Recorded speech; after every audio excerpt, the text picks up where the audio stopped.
Welcome to the Weekend Recap, brought to you by the Post Route. I'm Erin. Let's dive in. The Weekend Recap would like to issue several apologies. This week, we called the games 100% wrong last week. And while most of them I did say would be a toss-up and we were 50-50 on, that changes nothing. We called them wrong, and for that, we must apologize. Let's start off with game number 1, Alabama versus Georgia. Now, I'll take that back. I didn't just think it. I was 100% certain that Kirby Smart would not lose this game at home. I was sure of it. Now I'm sure that I've never been so wrong. Holy Moses. I thought that in the game against Tennessee, that Gunnar Stockton had gotten his jitters out. He looked pretty good in a high-stress situation. He got off to a slow start this week and just could not get it back. They started off at a deficit 14-0 before he even completed his first pass. The real star of this show was Ty Simpson for Alabama, which puts to bed all of these speculations and rumors that he doesn't have what it takes under pressure, because my God, did he perform.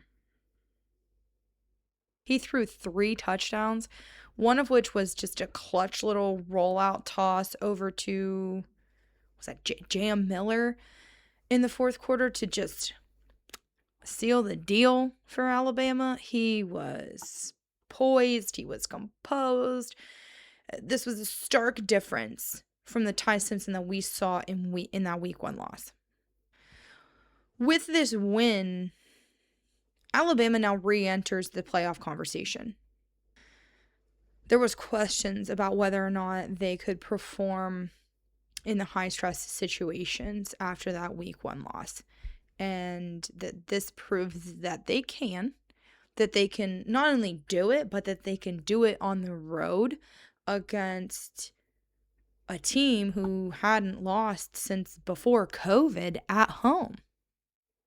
This now snaps Georgia's home win streak, which I think was 33 straight games. And it shows the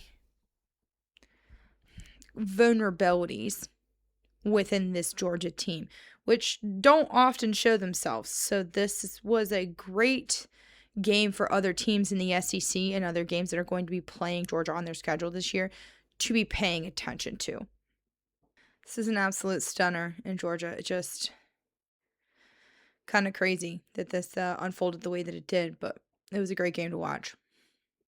Let us now move on to a double overtime thriller that almost caused me to have a heart attack.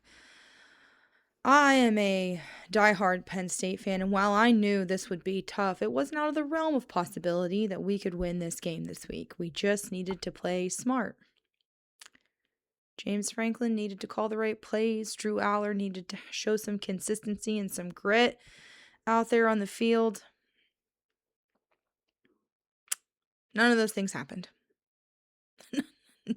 None of those things happened. Dan Lanning, God bless him. He has the Oregon Ducks fired up after this win. He brought him in there ready to go. It's not an easy place to win in a whiteout environment at Penn State. I've been in one, and I know everybody's kind of talking about it now. Oh, how hard could it be? It is pretty difficult. It's pretty loud in there, and they showed up. They did a nice job of it, too. Dante Moore laced up his shoes and said, I'm the guy for Oregon. He really did. And he may not have shown that for all 4 quarters, but he showed it when it mattered. And in the fourth quarter, with less than a minute on the clock, I want to say it was around 50, 45 seconds, somewhere in that general area, throws that fourth quarter touchdown that ties up the game and sends this sucker into overtime. That defensive back that takes the interception to end the game in the second overtime. Clutch play. Great play in the right place at the right time. Absolutely read Drew Aller like a frickin' book. Knew exactly where he was going to be going with that ball and couldn't be stopped. Drew Aller struggled with consistency. He struggled with connecting with his receivers. He struggled with what looked like with some confidence in his ability. I don't know, just the look on his face, the defeat almost at all periods of time leaving the field seemed like he lacked a lot of confidence in what he was capable of doing out there. His receivers struggled to get open. I'll tell you, that freaking Oregon secondary locked them down, man. They played a great game. They played very well. Oregon clearly stays undefeated. They move up in the ranks where they belong. That it's a very deserved place in the top 25 that they have anchored themselves in. And Penn State really take a hit here. Their playoff chances dwindle astronomically. You know, they dropped to 7. In my personal opinion, even as a Nittany Lion fan, they should drop a little further than that. You know, they have, they're 3-1, Aaron. Their 3 wins are over high schools, essentially. And when it really mattered, you couldn't pull it off. So, in my personal opinion, they should be further down in that top 25 than 7. But I'll take what I can get. That being said, this Penn State team has now created themselves a must-win situation against Ohio State. There's no ifs, ands, or buts about it. You do not make the playoffs if you can't win out for the rest of the year, including your game against Ohio State. You know, James Franklin's record against top 10 teams just... It's not it. He's not the guy. He's the guy before the guy, some would say. You know, he took the program to about as high as he can take it. He is the guy before the guy. There is a new person out there waiting to take Penn State to where they belong. And James Franklin and Drew Aller, they're not the duo. For those of you who showed up here today to listen to me issue an apology to the Ole Miss Rebels, here's your chance. This was a knockdown, drag-out brawl between these two teams. This was an awesome college football game. This is what we look forward to on Saturdays, quite frankly. Ole Miss did come out on top. I did truly think that LSU was going to win this game. I thought this was their year. And I don't say that to say that the Rebels are not good enough to win this game.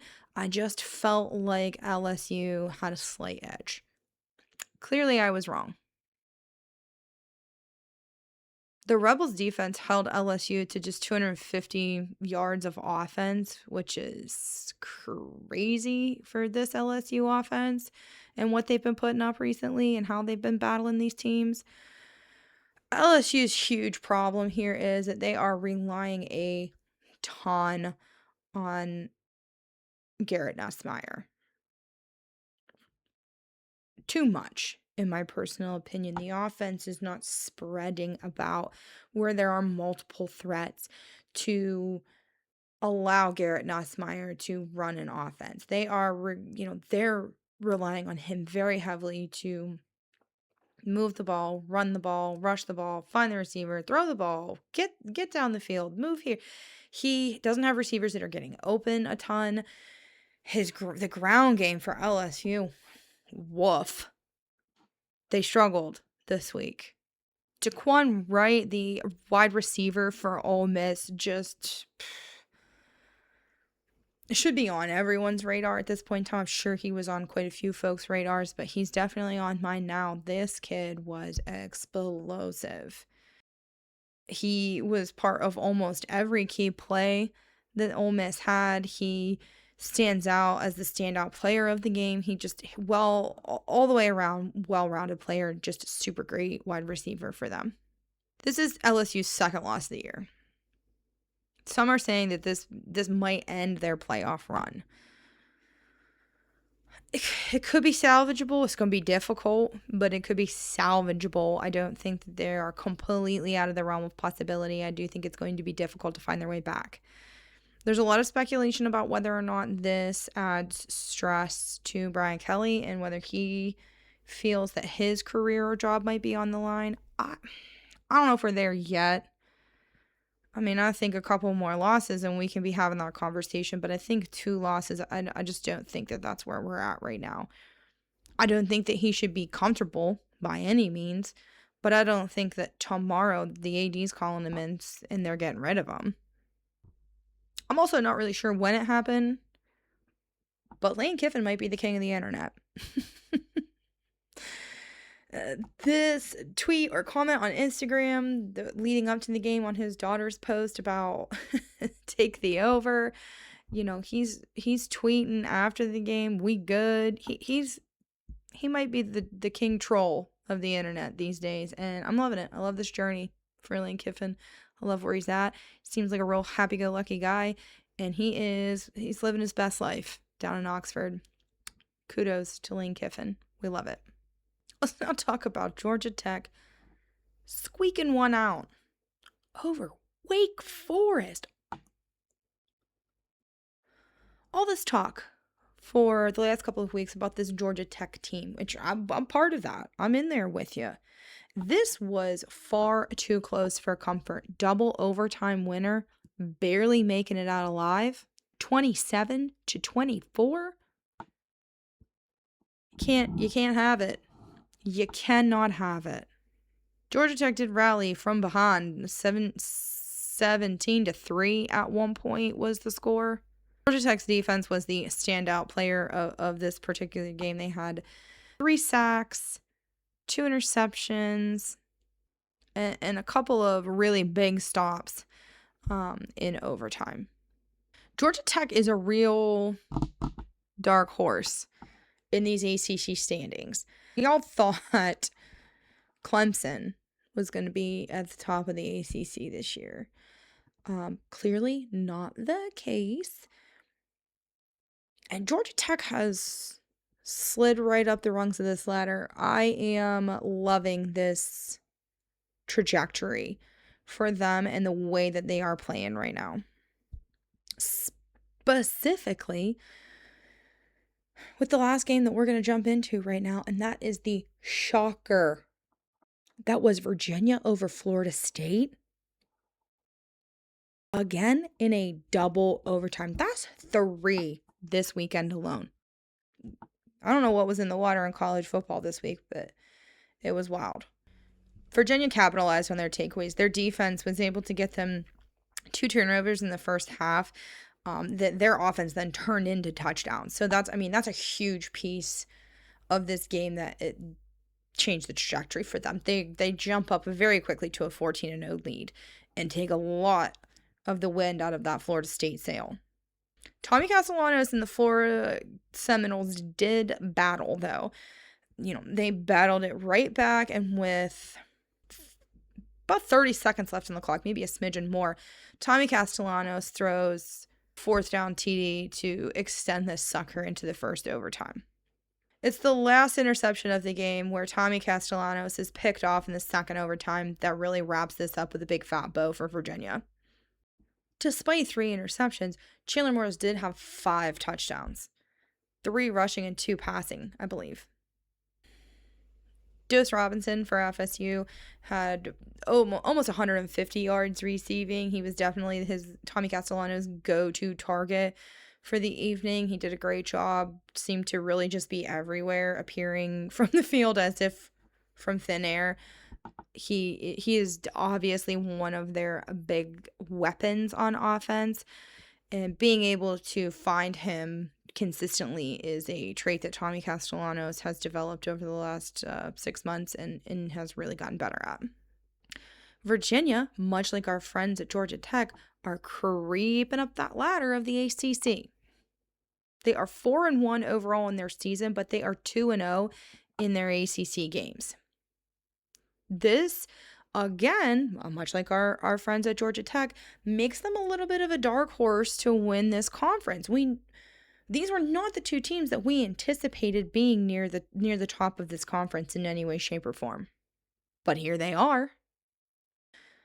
And much like our friends at Penn State, Florida State's playoff hopes, they begin to dwindle at this point. Are they completely gone? Probably not yet. But they're definitely in jeopardy. There's some limbo going on with their playoff hopes. They are 3-1 overall in the season, with a week 1 win over Alabama, but this loss seems to call into question a little bit their consistency, which we all know is a big problem for some of these college football eligible teams. You know, you get into that top 10. It's hard to get to the top 10. It's even harder to stay in the top 10. All in all, this was a chaotic weekend of college football. A lot of overtimes, a lot of upsets, a lot of close matchups, a lot of in the trenches, down and dirty 4 quarters of football. And we were around for all of it. Stay tuned for later in the week when we drop our forecasts for this upcoming weekend's college football games, as well as a preview of NFL games this weekend. Make sure you head over to our YouTube channel, like and subscribe to make sure that you don't miss a single video. That's the route. Catch you next time.